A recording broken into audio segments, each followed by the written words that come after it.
Excella Global Study Abroad Summit 2024. నమస్తే, welcome to I dream. నేను మహేశ్వరి.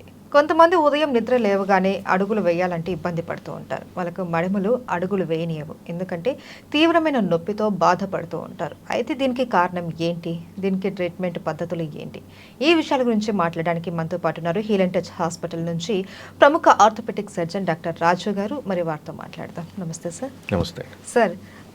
ఒక మిడిల్ ఏజ్ పర్సన్ నుంచి కూడా తీసుకుంటే చాలామంది ఉదయం నిద్ర లేవగానే అడుగు కింద పెట్టంగానే విపరీతమైన మిడము నొప్పి వస్తూ ఉంటుంది. ఎందుకు ఉంటుంది ఆ పెయిన్? ప్లాంటర్ ఫేషియైటిస్ అంటామండి. డైరెక్ట్ డయాగ్నోసిస్ చెప్తున్నాను. ఈ ప్లాంటర్ ఫేషియైటిస్ అంటే మన పాదంకి ఒక ఆర్చ్ ఉంటుంది. సో ఒక ఫేషియా, ఒక లేయర్, ఆర్చ్ కింది నుంచి కవర్ చేసేది ఒక ఫేషియా అంటాము. ఒక లేయర్ ఉంటుంది. సో ఇక్కడ ఒక బోన్ దగ్గర స్టార్ట్ అయ్యి అక్కడ ఒక బోన్ దగ్గర ఎండ్ అవుతుంది. Okay. So excessive wait, so ఈ ఆర్చ్లోనే మన బాడీ వెయిట్ అంతా డిస్ట్రిబ్యూట్ అవుతూ ఉంటుంది. సో ఇటువైపు ఎక్కడైతే అటాచ్మెంట్ ఉందో ఎక్సెసివ్ వెయిట్ అవ్వడం వల్ల ఈ ఆర్చ్, ఈ ఫేషియా అనేది స్ట్రెచ్ అయ్యి ఆ బోన్ దగ్గర చిన్న చిన్న పగుళ్ళు వస్తాయి. సో ఆ పగుళ్ళ వల్ల మీరు నైట్ అంతా రెస్ట్ ఉన్నప్పుడు అక్కడంతా స్వెల్లింగ్, అంటే లోపలంతా నీరు చేరుకొని మార్నింగ్ ఫస్ట్ ఫ్యూ స్టెప్స్ చాలా పెయిన్ఫుల్గా ఉంటుంది. దీన్ని ప్లాంటర్ ఫేషియైటిస్ అంటామండి. సో దీనికి రీజన్స్ ఏమంటే, ఒకటి ఓవర్ వెయిట్ అండి, థైరాయిడ్ ఉన్న వాళ్ళకి, డయాబెటిక్ పేషెంట్స్కి. ఈ థైరాయిడ్ డయాబెటీస్లో ఏంటంటే టిష్యూ, అంటే మన కండరం ఆర్ బాడీలో ఉన్న ఆర్గన్స్ కొంచెం ఆల్టర్ అవుతుంది. దానివల్ల ఎక్కువ స్ట్రెస్ తీసుకోలేవు. కొంచెం స్ట్రెస్ పడంగానే అక్కడ చిన్న చిన్న పగుళ్ళు వస్తాయి. దానివల్ల ఈ ప్లాంటర్ ఫేషియైటిస్ అనే ప్రాబ్లం వస్తుంది. సో దీనికి టెన్షన్ పడాల్సింది ఏం లేదు. కాకపోతే వెయిట్ ఎక్కువ ఉంటే వెయిట్ రిడక్షన్ 80 to 90% వెయిట్ వల్ల వస్తుందండి. ఓకే. అండ్ థైరాయిడ్ ఒకవేళ ఉంటుంది కంట్రోల్లో ఉంచుకోవడము, డయాబెటిక్ ఉన్న కంట్రోల్లో ఉంచుకోవడము.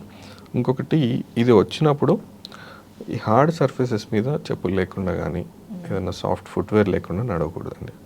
అంటే ఆల్రెడీ కొంచెం ప్రాబ్లం ఉంది, you're keeping more pressure on it, అది ఇంకా ఎక్కువ ఛాన్సెస్ ఉంటుంది. సో ఇవి మెయిన్గా దేనివల్ల వచ్చిందో దాన్ని తెలుసుకొని దాన్ని కంట్రోల్లో ఉంచుకోవాలి.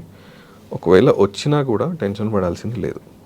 సో ఫస్ట్ మార్నింగ్ లెగగానే బెడ్ మీద ఉన్నప్పుడే డైరెక్ట్ కాలు కింద పెట్టకుండా ఒక 2 minutes, 2 to 5 minutes తీసుకొని యాంకిల్ ఎక్సర్సైజెస్, యాంకిల్ రొటేట్ చేసుకొని, అంతకంటే ఇంకెక్కువ యాంకిల్ రొటేట్ చేసుకొని అప్పుడు దిగడం స్టార్ట్ చేయాలి. అది కూడా హార్డ్ సర్ఫేసెస్ మీద నడవద్దు. మనకు అలవాటు ఇంట్లో చెప్పులు లేకుండా, కానీ ఇది వస్తే మాత్రం కొంచెం జాగ్రత్తగా ఫుట్వేర్ వాడుకునేలాగా చూసుకోవాలి. అండ్ బయటికి వెళ్ళినా కూడా సాఫ్ట్ ఫుట్వేర్ తీసుకోవాలి.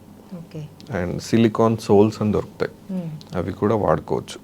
అంటే షూలో కానీ స్లిప్పర్స్ మీద కానీ పెట్టుకుంటే. సో ఏంటంటే ఆ పగుళ్ళు అయిన దగ్గర మనం దానికి రెస్ట్ ఇస్తే హీల్ అవ్వడానికి ఛాన్స్ ఉంటుంది. సో దాని మీద మనం ఇంకా స్ట్రెయిన్ చేస్తూ ఉంటే హీల్ అవ్వదు, అది పెరిగే ఛాన్సెస్ ఉంటుంది. సో సాఫ్ట్ ఫుట్వేర్ ఒకటి. ఇంకొకటి ఐస్ పెడితే కూడా చాలా హెల్ప్ అవుతుందండి. డైలీ ఒక 3-4 times, ఈచ్ టైం ఒక 5 minutes ఐస్ ప్యాక్ మీద జస్ట్ ఫుట్ రెస్ట్ ఉంచడం, అది చేసినా కూడా హెల్ప్ ఉంటుంది. అయితే సార్, వీళ్ళు మీరు అన్నారు ఓన్లీ బెడ్ మీద ఉన్నప్పుడే యాంకిల్ ఎక్సర్సైజెస్ అవి చేయాలి అనేసి. సో వీళ్ళు జనరల్గా చేసే రన్నింగ్, వాకింగ్ ఇలాంటివి చేయొచ్చు. కాకపోతే pain is the deciding factor. Okay. భరించే అంతవరకే అంతే. వన్స్ హీల్ అయిపోయిన తర్వాత రెగ్యులర్ యాక్టివిటీ స్టార్ట్ చేసుకోవచ్చు. హీల్ అయ్యేంత వరకు గురించి చెప్తున్నాను. Pain is the deciding factor. Pain భరించాను.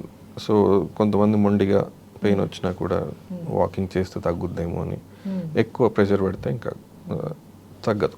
అయితే కొంతమందికి మడమ నొప్పితో పాటు పాదంలోనే ముందర భాగంలో కూడా ఎక్కువగా టిష్యూ దగ్గర ఎక్కువగా పెయిన్ వస్తూ ఉండటము, ఆ ఫింగర్స్ కూడా స్టిఫ్గా అయిపోయినట్టు అయిపోవడం, ఫింగర్స్ బెండ్ చేయలేకపోవడం, ఇలాంటివి కూడా వస్తూ ఉంటాయి చాలా మందికి. సో దీన్ని ఏమంటారు సార్? సో మడిమ నొప్పితో పాటు అవి ఉన్నాయంటే, ఇప్పుడు మడిమ నొప్పి ఉన్నప్పుడు వాళ్ళు న్యాచురల్గానే కొంచెం వాకింగ్ స్టైల్ మారుస్తారు. సో నార్మల్గా వెళ్ళాల్సిన ప్రెషర్ వెళ్ళదు, ఎక్కువ ముందు పడేలాగా చూస్తారు ప్రెషర్. అంటే ముందు టోస్ మీద పడుతుంది, వెనక ఆఫ్లోడ్ చేస్తారు కాబట్టి అప్పుడు ముందు వాటి మీద ఎక్కువ స్ట్రెయిన్ అయ్యే ఛాన్సెస్ ఉంటుంది. కాకపోతే ఇది ఒకసారి హీల్ అయిందంటే రెగ్యులర్గా అయిపోతుంది, అది కూడా ఏమి ఇష్యూ ఉంటుంది. సో అది కూడా ఇబ్బంది, అంటే ఫింగర్ స్టిఫ్ అయిపోయి దాన్ని బెంచ్ చేయలేకపోవడం అది కూడా నార్మల్ అయిపోతుంది దీంతో పాటు ఉంటే. Okay. ఓన్లీ అదే ఉంది అంటే మళ్ళీ ఒకసారి రుమటైడ్ ఆర్థరైటిస్, ఆ ఆర్థరైటిస్లు చూసుకోవాలి. Okay right. అయితే సార్ ఈ మడమ నొప్పి అనే దీనికి మీరు ఎక్సర్సైజెస్ చెప్పారు, అంటే చిన్న చిన్న పగుళ్ళు ఉంటాయి బోన్ లోపల అనేసి అన్నారు. బోన్ లోపల కాదండి, బోన్కి ఫేషియా ఏదైతే అన్నానో అటాచ్మెంట్ దగ్గర ఒక్కొక్కసారి బోన్ అటాచ్మెంట్ దాన్ని లాగడం వల్ల బోన్ కూడా ఓవర్ గ్రోత్ ఉంటుంది. ఓకే. సో ఓకే, మీరు చెప్పిన యాంకిల్ ఏదైతే ఉందో ఎక్సర్సైజ్ అది చేస్తారు, బట్ కొంతమందికి రిలీఫ్ లేకుండా ఇంకా ఎక్కువ అవుతూ ఉంటుంది. సో సో ఈ ఫస్ట్ ఎక్సర్సైజెస్ ఇవన్నీ కన్జర్వేటివ్ మెజర్స్లో తగ్గలేదు అంటే there is a option of injection. Direct ఆ ప్లేస్లోకి చిన్న లో డోస్ స్టెరాయిడ్ ఇచ్చే ఆప్షన్ ఉంది.